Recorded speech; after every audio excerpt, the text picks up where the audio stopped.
Habagat naman ang nagpapaulan sa iba pang panig ng bansa. Sa Rizal, patay ang dalawang magkapatid dahil sa rock slide. Lumambot ang lupa dahil sa walang patid na ulan, kaya nagkaroon ng pagguho. Live mula sa Rodriguez, Rizal, nasa frontline ng balitang yan, si Dave Abuel. Dave, nasaan na ang bangkay ng magkapatid?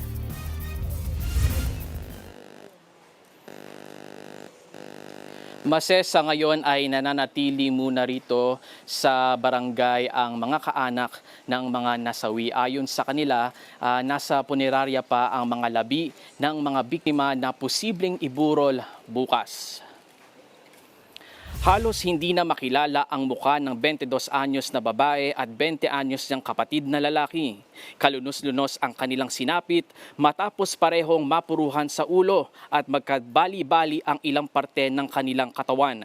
Base sa investigasyon ng mga pulis, nagluluto ng tanghalian ang magkapatid sa kanilang tindahan noon nang bumagsak ang nasa isang dipang laki ng bato mula sa katabing bundok. Sa laki ng bato, wasak ang tindahan kung nasaan ang magkapatid.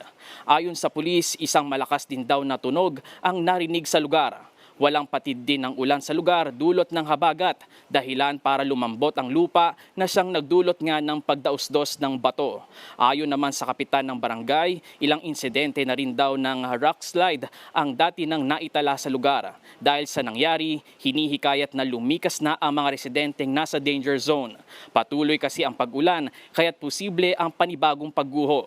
Sa ngayon, nagpaabot na ng pinansyal na tulong ang Barangay San Rafael sa pamilya ng mga biktima.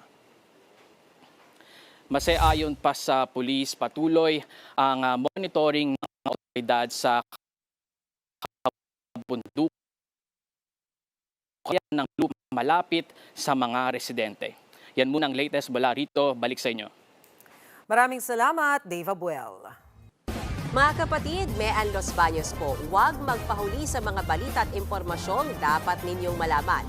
Para sa mas malawak na balitaan at diskusyon, mag-follow at mag-subscribe na sa social media pages ng News 5.